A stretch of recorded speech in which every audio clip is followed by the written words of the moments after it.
If you have never tried lead lighting on your nails, the May Mani by Me box from Maniology is definitely going to be something that you want to try out. It is still available this month, so if you go and subscribe now, you will get this box. I'm just showing the back of the cards quickly. You can pause it here if you want to read that information. And I've got to tell you, I have first impressions and ending impressions. First impressions are obviously at the beginning, ending impressions are at the end of the video. I did not like this box when I first saw it. I'm very uninspired by this box, so I'm actually going to do something similar to the look on the card, which is a first for me. I normally don't try to copy it, but I thought, okay, these are pretty easy instructions. Maybe it just looks a lot harder than it is, so let's try it out. Let's follow their directions and see what happens. The first color that came in the box, you do receive 2 colors every month. The first color is called Glass. It is a very sheer polish. This is a jelly formula. I am going to show stamping swatches in this video over black and white as well. So, you know, as soon as I started painting this, and I don't read the cards or anything, I just don't. I just kind of go through and look at it as I get it. And then if I don't understand something, I might look at the cards. So I didn't realize that this was sheer until I started painting it in a jelly, but I loved it. I thought it was beautiful. It was a little bit streaky in one coat, so I went ahead and put a second one on to see what it would look like if you wore it as a color, because I think this shade would be absolutely stunning for beach manicures. It's beautiful. I can completely see like doing a base layer of this blue and then stamping a design in the middle that looks like it's in the ocean, and then a thin coat of the blue on top again to make it have depth where it looks like things are underwater. And y'all, I put a big ding on that with my nail. So it's not the polish, that was me. It is a beautiful shade. I like it a lot.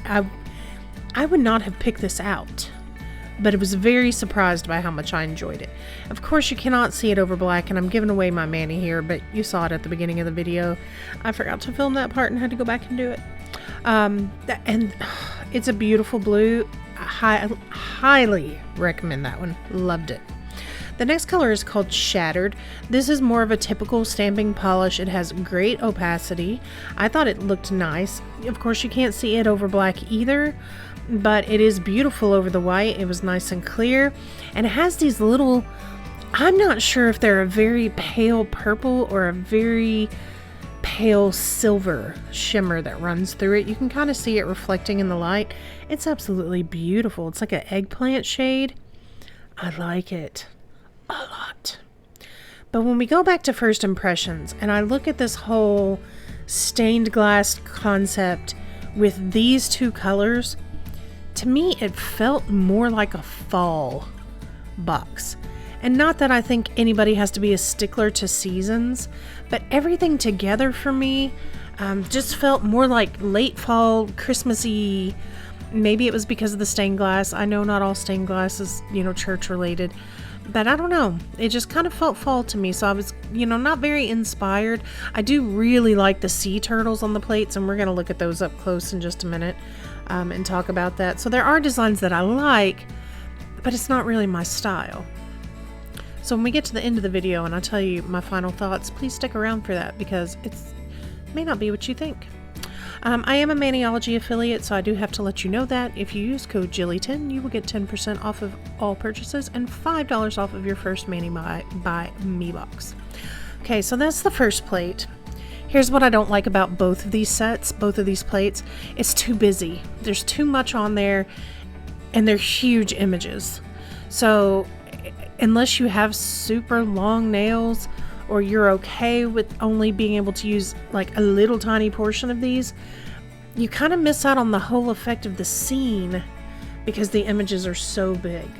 Like that peacock, I think could be beautiful, but it's huge. Anyway. This glitter is the bonus item. It's really freaking pretty. I hate stuff like this. I do not like flakies that you have to put on yourself. Generally, I love those. I also think that Maniology overcharges for them. Sorry, not sorry. I said what I said. They're like $10 on their page, and that little container is like, about as big around as a quarter, maybe a little bit bigger than a quarter, and probably like 4 to 5 quarters high of product. That's it for $10. So to me, that's ridiculous. I can buy an I Love Nail Polish for that. Like, and they have them on Amazon and other places so much cheaper. Are they different quality? I don't know. Probably. I would hope so for that price difference, but I don't know. Moving on. I'm kind of generally copying the image that was on the card. I am doing it my own way. It says to paint silver, so I use Sinful colors out of this world. It is a super pale, almost pearlescent metallic silver that I think is absolutely beautiful for like a spring to summer transition, because it's not like here's some in-your-face silver. It's like this little delicate shimmery dance of silver. You could even use it as a topper. It is pretty sheer, but I think it's beautiful. I don't know what happened here where I was like, why do I love all of these polish colors so much? Like, they all came out really nice and really pretty. I don't think I've talked about this technique here, and I keep talking about them late in the video, I'm sorry. That is called masking. You can use liquid latex to cover up parts of your nail that you don't want the image to stamp on. So if you're kind of doing a half nail design, you can cover the other half of your nail with some liquid latex and nothing will bleed over. It's really cool. You just have to make sure that your nails are super dry before you put the liquid latex on there so it doesn't stick into the polish. Now, again, I'm following the directions on the card, so I put the silver down where I want it for the background. This says to sporadically apply the flakies.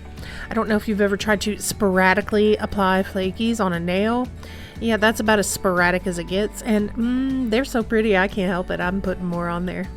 Because, well and truly, as much as I think these are overpriced, every time I've had a chrome or a flaky from Maniology, they have been nice. They are very pretty. These are my favorite out of all. Oh, I don't know. That beetle green chrome powder was pretty awesome. I loved that too. I used that in my Harry Potter and the Chamber of Secrets mani. I will try to remember to put that up here for you. Oh, thunder. Y'all, I'm trying to film before this storm rolls through and puts out the lights. So let's hope I get this done before. So if you hear a bunch of loud thunder, I'm sorry. It's very, very stormy and nasty here today. I forgot to film this part. What I did do is I did not use a top coat on any of this yet. I'm again following the directions. So we put down the silver. Then we put down some kind of sticky, polish so that the flakies would stick to it. And then we're going to stamp black just straight over all the flakies and everything. I did go through and kind of rub them in with my nail to make sure that they were flat onto the nail and they weren't lumpy or had little jaggedy bits sticking up before I stamped on top. I'm just grabbing some of the different images that they have around there and kind of trying to copy what they did, but it's not going to be an exact copy. So as we go through, again, following somewhat of the design that they had originally, stamping it down on all the nails, and I just can't stop staring at that hollow shift going on. They really truly are pretty flakies, and I'm sorry, but they're overpriced. They're overpriced. But they're pretty. Usually if something's way overpriced, it makes me just go, no, I'm not going to pay that. We call that put it with the sausage in this house, because I might have had a temper tantrum in Kroger once when breakfast sausage was $7.99 a roll, and I was over in the refrigerated section of Kroger cussing under my breath, just having a fit. I was like, I'm not paying that for the sausage. You stick that with the sausage. And I didn't do it. So it turned into this thing in our house where when something's so expensive, we go, stick that with the sausage. Because that's our translation for we're not paying that price. That's crazy. Now these, however, are my $8.99 watercolors from Amazon. I'm in love with these. I'm obsessed with these. Anytime I want a watercolor look or a stained glass look, I reach for these. Love them. Ooh, the power was flickering. Okay. I'm a little off camera for a couple frames here. I am going to go in and adjust this, so please be patient. I'm sorry about that. Tapping in with some watercolor here just to add a little bit of color. What I have noticed with these is that if you actually put them on a little bit thicker and let them dry for just, 15-20 seconds, and then go back in and tap them off, it will take out the excess water that's on them.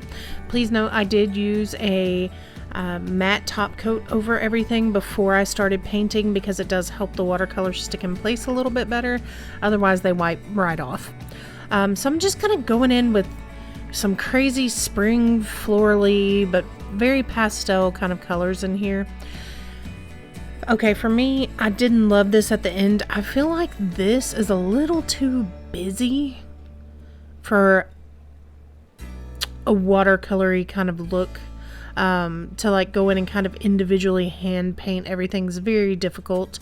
I'm sure you might be able to do it with some jelly polishes, and the design card did say, to make your own jellies. Basically it said use a drop of color with some top coat, which is basically what making a jelly is. It's just a super thinly pigmented design. I wanted to show you what I did on the thumb. I did go ahead and do the glass, 2 coats of glass, and then I put some shards over it, some of the glittery shards to cover up the ridges of my thumb because I did not have a ridge filling base coat in at the time. And went through and top coated everything back so it was matte. So I'm going back to make it all shiny, and look at how much those colors start to pop and how everything looks. The index finger was kind of a spider design. There wasn't really a whole lot to paint in that. I do think it came out pretty. This particular style is not so much for me, but it gave me a lot of inspiration for a lot of other things that I can do, where I will probably use this combo over the summer some, and definitely ideas to play with for around Christmas time. So let me know what you think. There's going to be another video in the upper right hand corner if you want to check that out. Thank you so much for watching. Bye bye.